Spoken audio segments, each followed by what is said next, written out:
أعوذ بالله من الشيطان الرجيم بسم الله الرحمن الرحيم واختار موسى قومه 70 رجلا لميقاتنا فلما أخذتهم الرجفة قال رب لو شئت أهلكتهم من قبل وإياي أتهلكنا بما فعل السفهاء منا إن هي إلا فتنتك تضل بها من تشاء وتهدي من تشاء أنت ولينا فاغفر لنا وارحمنا وأنت خير الغافرين۔ اور سیدنا موسیٰ علیہ السلام نے 70 آدمی اپنی قوم میں سے ہمارے وقت معینہ پر لانے کے لیے منتخب کیے تھے۔ جب ان کو زلزلہ نے آ پکڑا، کہا اے میرے رب، اگر آپ چاہتے تو ہلاک کر دیتے ان کو اس سے پہلے اور مجھے بھی۔ کیا آپ نے ہلاک کر دیا ہمیں بوجہ اس چیز کے ساتھ کہ جس کو کیا ہم میں سے بعض بے وقوفوں نے؟ نہیں ہے یہ مگر آزمائش۔ گمراہ کرتے ہیں آپ جسے چاہتے ہیں، ہدایت دیتے ہیں جسے چاہتے ہیں۔ آپ تو ہمارے کارساز ہیں، بس ہمیں بخش دیجئے اور رحمت فرمائیے، اور آپ تو بہترین بخشنے والے ہیں۔ سامعین کرام، اللہ سبحانہ و تعالیٰ کے فضل و کرم سے سورۃ الاعراف کی آیت نمبر 155 کی تلاوت ترجمہ آپ حضرات نے سماعت فرمایا۔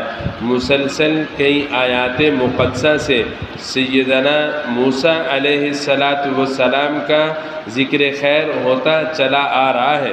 ارشاد فرمایا، اللہ تعالیٰ نے بڑے ہی انعامات سے مالا مال فرمایا، ظاہری باطنی اللہ نے معجزات سے نوازا۔ انہی معجزات میں اللہ نے ایک کتاب تورات بھی انہیں عطا فرمائی، اور خود قوم کے مطالبے پر سیدنا موسیٰ علیہ السلام نے اللہ سے درخواست کی، اللہ نے یہ دعا قبول فرمائی اور انہیں تورات کتاب عطا فرمائی۔ جیسے آپ کتاب لے کر واپس آئے تو یہ قوم شرک میں مبتلا ہو چکی تھی، بڑا ہی غصہ آیا۔ ادھر مجھے کہتے ہیں کہ تم کتاب لاؤ، اور ادھر خود شرک جیسی بری بیماری میں ملوث ہو چکے۔ جس طرح آدمی کی ظاہری بعض بیماریاں بڑی ہوتی ہیں جن کی وجہ سے ہلاکت متوقع ہوتی ہے، یہی حال ہے روحانی بیماریوں میں۔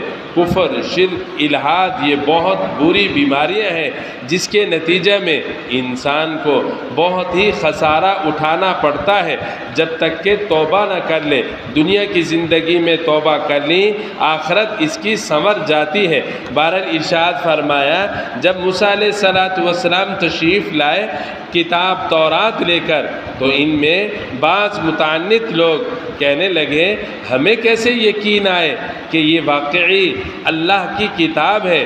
ہم سے تو اللہ بات کرے پھر ہم آپ پر اعتماد کریں گے۔ اس سے قبل کتنے معجزات دیکھ چکے تھے کہ دریا میں خشک راستوں کا ملنا یہ بھی نبی کا معجزہ تھا۔ تو کہا اسے ہی دیکھ کر یہ سمجھ جاتے واقعی جس اللہ نے چلتے دریا میں خشک راستے ہمیں عطا فرما دیے، وہی اللہ ان کو کتاب سے نواز دیا ہے۔ بلکہ متعنت ہوتے چلے گئے۔ اب اللہ سے دوبارہ ہم کلام ہوئے، یا اللہ ہمیں بتلاؤ کہ ہم کیا کریں؟ اللہ نے ارشاد فرمایا، ایسے کرو، اپنی قوم میں سے بڑے 70 آدمی مقرر کرو اور انہیں طور پر لاؤ، میں ان سے بات کرتا ہوں، انہیں کہتا ہوں کہ واقعی کتاب تورات یہ میری کتاب ہے، موسیٰ علیہ السلام پر اعتماد رکھو۔ کتنا اللہ تعالیٰ اپنے بندوں پر شفیق و رحیم ہے۔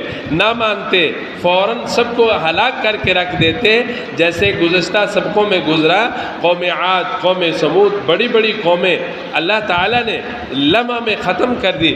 خود فرمایا، ان تتولوا یستبدل قوما غیرکم ثم لا یکونوا امثالکم، میں چاہوں تو ایک لمحہ میں تمہیں ایک طرف کر دوں، دوسروں کو لے آؤں، وہ تم جیسے نہیں ہوں گے۔ کیا مطلب کہ وہ ٹھیک ہوں گے، میری طاعات میں زندگی گزاریں گے، زمین کے جس حصہ پہ گناہ کیا جاتا ہے یہ زمین کا حصہ اللہ سے بھی درخواست کرتا ہے، یا اللہ یہ میری پشت پر کھڑا تیرا بندہ گناہ کر رہا ہے۔ کتنا بڑا گناہ ہے کہ آدمی جب بھی کوئی برا کام کرتا ہے فوراً مخلوقات خدا اللہ کی طرف متوجہ ہوتی ہیں کہ یا اللہ اس تیرے بندے نے تیری نافرمانی کر لی۔ یہی حال ہے جب فرما برداری کرتا ہے، عرش معلیٰ تک جتنے فرشتے کھڑے ہیں یہ سارے کے سارے اس کے لیے دعائیں مغفرت کرتے ہیں۔ اللہ ہم سب کو نصیب فرمائے۔ فلما اخذتهم الرجفۃ، فرمایا کہ اللہ تعالیٰ نے زلزلہ بھیجا جس کے نتیجہ میں یہ سارے کے سارے ہلاک ہو گئے۔ سورہ بقرہ میں ارشاد فرمایا میں اللہ نے بجلی بھیجی جس کی وجہ سے سب ختم ہو گئے، اوپر سے بجلی آئی، زمین کی طرف سے زلزلہ آیا، اللہ نے انہیں اس عذاب میں مبتلا کر دیا۔ اب موسیٰ علیہ السلام نے دیکھا یا اللہ یہ کیا ہو گیا، واپس جاؤں گا، قوم کہے گی انہوں نے تو خود ہمارے بندے مروا دیے، تو قوم تو پہلے بد اعتمادی کا شکار ہے، مزید بڑھ جائیں گے۔ کہا قال ربی لو شئت اہلکتہم من قبل و ایایا، اے میرے رب اگر آپ چاہتے تو ہم سب کو اس سے پہلے ہی ختم کر دیتے، جبکہ اللہ نے آپ نے تو بڑے ہی ہمیں انعامات سے مالا مال فرمایا ہے۔ اتہلکنا بما فعل السفہاء منا، کیا بعض بے وقوفوں کی حرکت کی وجہ سے ہم سب کو ہلاک کر دیا؟ یہ تو تیری طرف سے آزمائش ہے، جسے چاہتا ہے گمراہ کر دیتا ہے اور جسے چاہتا ہے ہدایت عطا فرما دیتا ہے۔ جب یہ باتیں ہو رہی تھیں کہا حضرت شاہ ولی اللہ رحمۃ اللہ علیہ لکھتے ہیں، ارشاد فرمایا انسان کے اندر دو صفتیں پائی جاتی ہیں، ملکیت، بہیمیت۔ ملکیت کا تعلق آسمان کے طرف ہے اور اسی طرح بہیمیت کا تعلق زمین کے ساتھ ہے۔ ملکیت کہتے ہیں فرشتوں جیسی صفات اپنے اندر پیدا کرنا، چنانچہ جب بندہ محنت کرتا ہے اللہ تعالیٰ اسے عطا فرما دیتا ہے۔ کہا طاعات میں اپنے آپ کو کھپا دیتا ہے، عبادت میں مصروف کر دیتا ہے۔ تو دو رخ ہیں، ایک انسان کا رخ آسمانوں کی طرف متوجہ ہے روح کا، اور دوسرا روح کا رخ زمین کی طرف متوجہ ہے۔ کہا بڑے ہی خوش قسمت ہیں وہ لوگ جن کی روح کا کنیکشن اللہ کی طرف، آسمان کی طرف متوجہ رہتا ہے۔ اس کی مثال یوں بھی دی، فرمایا جیسے روشن دان ہے کہ کہیں سے روشنی داخل نہیں ہو سکتی، صرف روشن دان سے کمرہ میں روشنی داخل ہوتی ہے۔ آسمان کی طرف سے جب رحمت کے فیصلے ہوتے ہیں تو یہ بندہ فوراً انہیں قبول کر لیتا ہے۔ اسے خوش ہونا چاہیے کہ اللہ نے میرے ساتھ مہربانی والے معاملہ فرمایا۔ کہا ملکیت کی وجہ سے اس کی روح ترقی کرتی چلی جاتی ہے تو یہ فرشتوں سے بھی آگے بڑھ جاتا ہے۔ اگر بہیمیت والی صفات اس میں آئیں گی تو بڑا ہی نقصان ہوتا ہے۔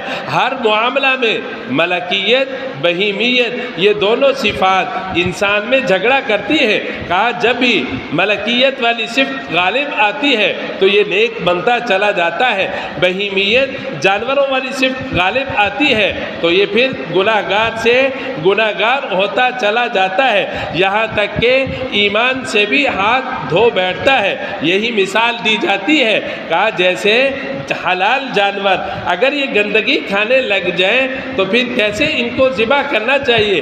کہا اگر بڑا جانور ہے جیسے گائے بھینس وغیرہ اگر یہ گندگی کھاتے ہیں انہیں باندھ کے رکھو، اچھی خوراک ڈالو، 10 دن سے پہلے انہیں ذبح نہ کرو۔ کیوں؟ کہتے ہیں اگر ذبح کیا پھر ان کے گوشت سے بدبو آئے گی جو انسان کے کھانے کے لیے انتہائی مضر ہے۔ یہی حال مردے کا ہے۔ کہا جب جب بھی یہ باہر سے گندگی زیادہ کھانے لگے تو 3 دن تک اسے گھر میں قید رکھو، اچھی خوراک ڈالو، جس کے نتیجہ میں تعفن ختم ہو جاتا ہے۔ پھر جب یہ کھاتا ہے اللہ تعالیٰ روحانی ترقیاں عطا فرماتے ہیں، اور خوراک کا انسان کے ساتھ بڑا ہی تعلق ہے۔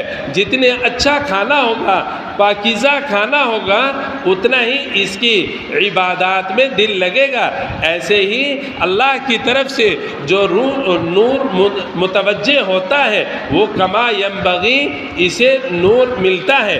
ہمارے اکابرین میں بزرگ گزرے پیر فضل علی شاہ صاحب رحمۃ اللہ علیہ، اللہ تعالیٰ نے کمال درجے کا عبادت میں انہماک عطا فرما رکھا تھا۔ مسجد میں اکثر نماز نہیں پڑھایا کرتے تھے، جیسے دیکھتے کوئی امامت کے قابل کوئی آدمی آ گیا، اسے کہتے کہ بھائی آپ امام بن جاؤ، ہم آپ کی اقتداء میں نماز پڑھتے ہیں۔ ساتھی کہتے جناب جب آپ ہمارے امام مقرر ہیں اور آپ کی مسجد ہے، آپ نماز پڑھایا کرو، خاموش ہو جایا کرتے تھے۔ ساتھی کو کہتے آپ نماز پڑھاؤ، نماز پڑھ کے چلے جایا کرتے تھے۔ تو ایک دن خادم نے بڑا زور لگایا کہ وجہ بتلاؤ۔ کہا وجہ یہ ہے کہ میرے پیچھے نماز پڑھنے والے مسافر بیمار ہوتے ہیں اور کچھ صحت مند بھی ہوتے ہیں، اور میری نماز لمبی ہو جاتی ہے۔ میرے ذہن میں آیا کہیں بیمار اور مسافروں کو میری لمبی نماز کی وجہ سے تکلیف نہ ہوتی ہو، اس وجہ سے امامت سے پیچھے رہتا ہوں۔ کہا وجہ کیا ہے؟ کہا جیسے ہی سر اپنا پیشانی سجدہ میں رکھتا ہوں، یوں محسوس ہوتا ہے جیسے میں نے اپنی پیشانی اللہ کے بے مثال پاؤں پر رکھ دی، اور اگلے مرحلہ یہ ہے کہ اللہ تعالیٰ کے جو بے مثال ہاتھ ہیں وہ میرے سر پر پھیرے جا رہے ہوتے ہیں۔ جی چاہتا ہے اللہ ہاتھ پھیرتے رہے، میں سجدہ میں رہوں۔ اسے کہتے ہیں سبحان ربی الاعلیٰ۔ اللہ ہمیں کچھ نصیب فرما دے۔ انت ولینا فاغفر لنا وارحمنا۔ بہرحال دعا کی، یا اللہ آپ تو ہمارے کارساز ہیں، ہمیں بخش دیجئے اور ہم پر رحمت فرما دیجئے۔ وانت خیر الغافرین، اور آپ تو سب سے زیادہ بڑے ہی اچھے معاف کرنے والے ہیں، آپ سے بڑھ کر کون ہمیں معاف کر سکتا ہے۔ آئندہ آیات مقدسہ میں دعا کا اگلا حصہ بھی آ رہا ہے۔ موسیٰ علیہ السلام نے کیا دعا کی، پھر اللہ نے کیا جوابات دیے۔ اللہ تبارک و تعالی دین سیکھ کر صحیح سمجھ کر ہم سب کو اس پر عمل کرنے کی توفیق نصیب فرمائے۔ وآخر دعوانا ان الحمد للہ رب العالمین۔ بسم اللہ الرحمن الرحیم۔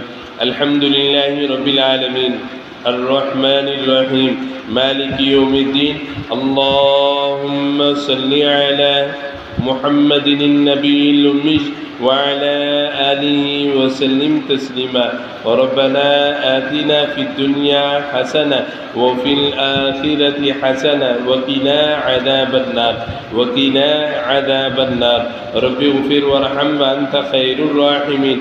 رب اغفر وارحم وأنت خير الراحمين۔